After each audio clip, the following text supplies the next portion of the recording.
I must be breaking every TED rule in the book, but they encourage us to break rules, so what can I do?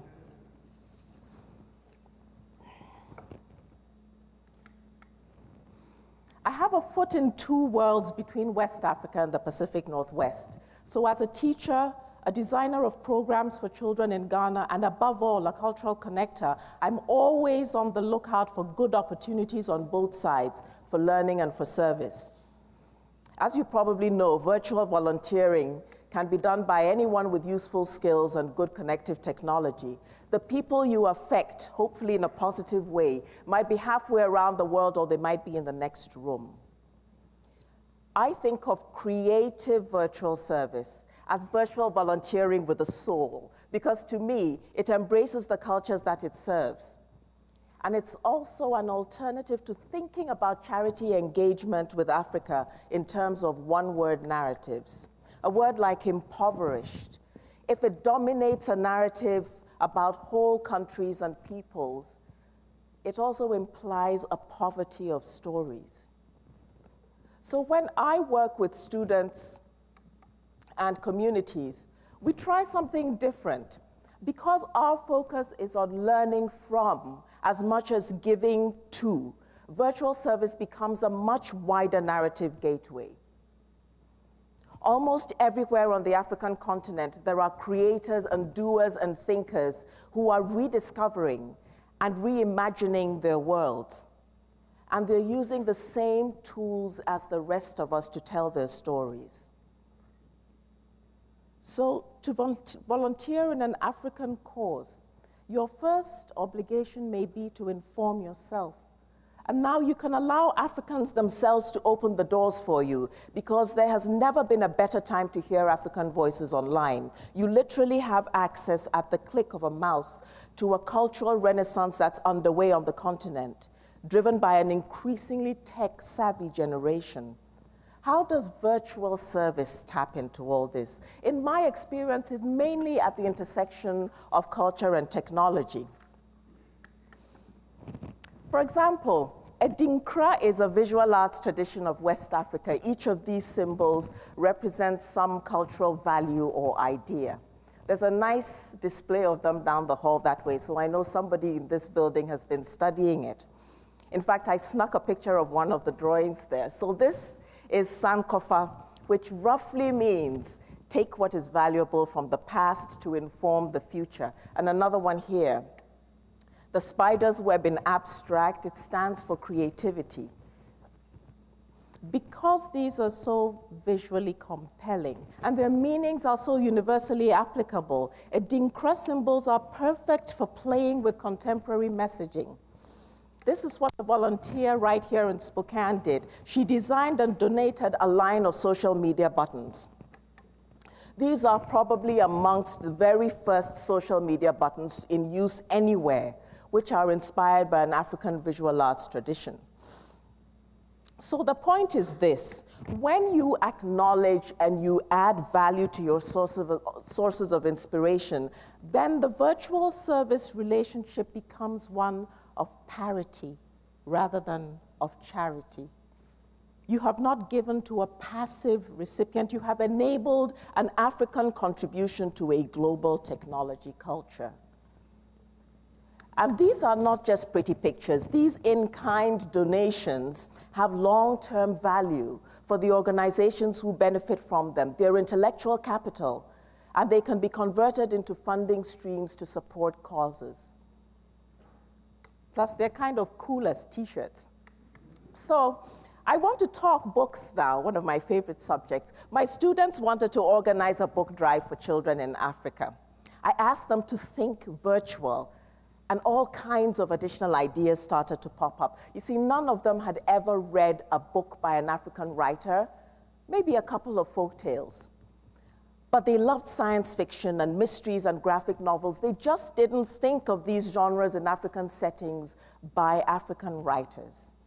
Here was their service: to research the best titles for young adults and children by African writers, any category that they were interested in, and to create virtual bookshelves of these books. They began to follow African authors on Twitter, they friended them on Facebook, they read African literary blogs. And then they kind of felt empowered. So they wanted to suggest these titles to their community libraries and bookshops, and even to their parents' book clubs. But most importantly, they wanted to find out how the process of choosing which books got donated worked, so they could perhaps get some of these titles from their virtual bookshops in there.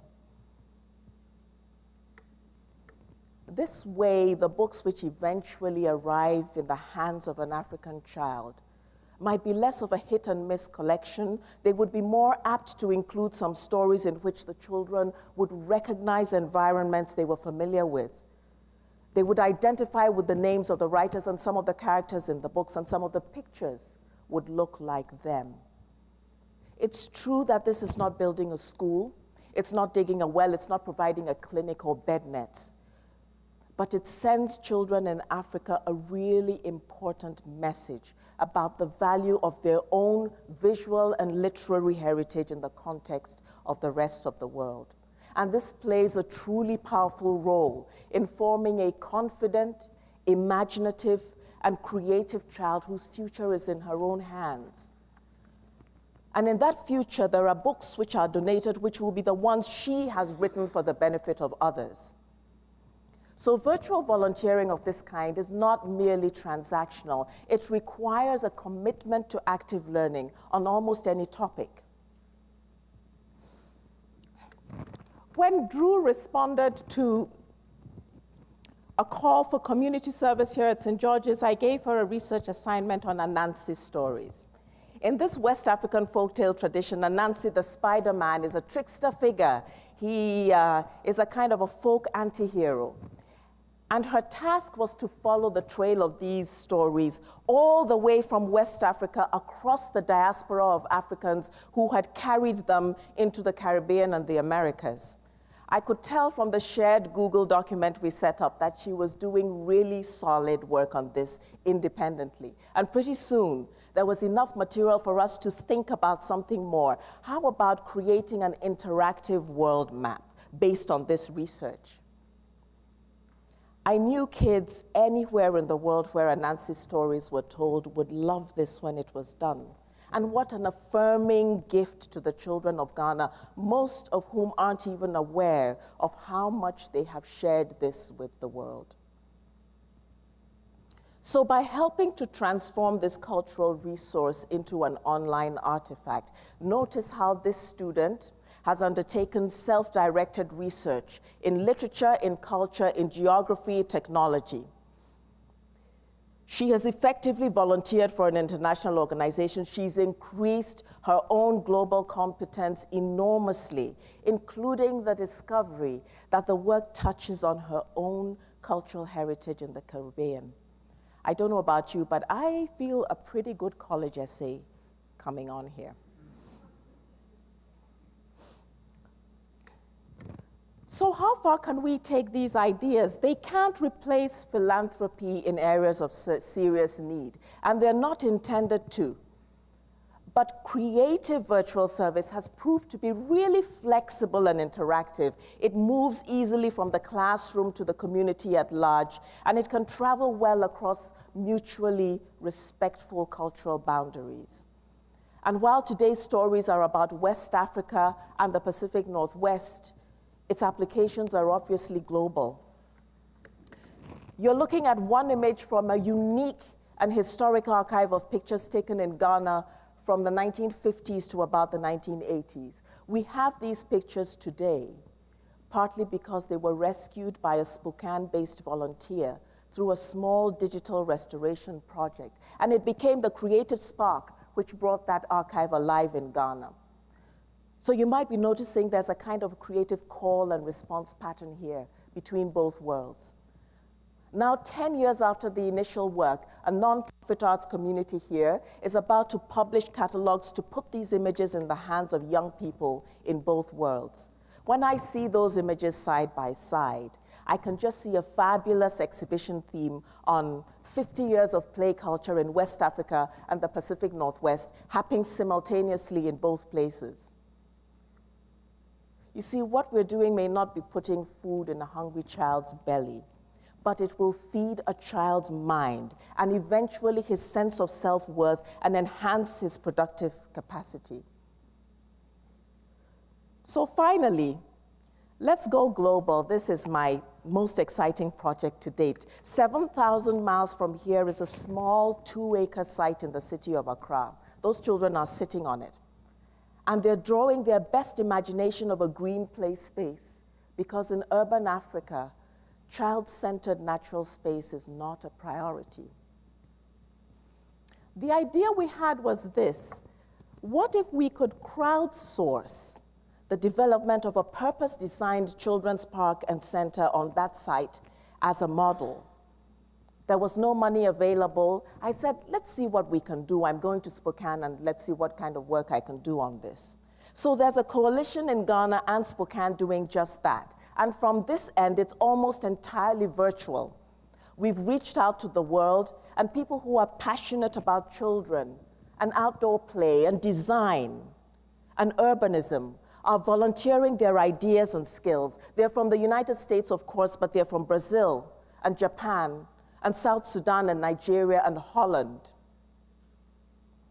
I remember that I called a professor at Harvard and said, you know, we want to do this. We're looking for landscape architects. And he said, well, I know a landscape architect in Buenos Aires. Why don't you email him? So I contacted him, and I get this document in which he explains exactly how he has been building playgrounds in the slums of Buenos Aires.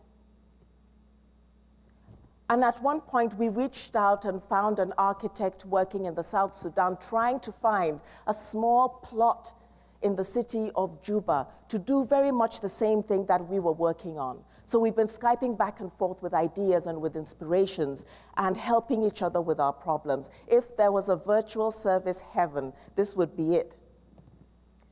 Given a little time, it can help to transform this and other spaces, the lives of these kids, and ultimately our own. The next time you think you might one day volunteer in Africa, you really can. Thank you.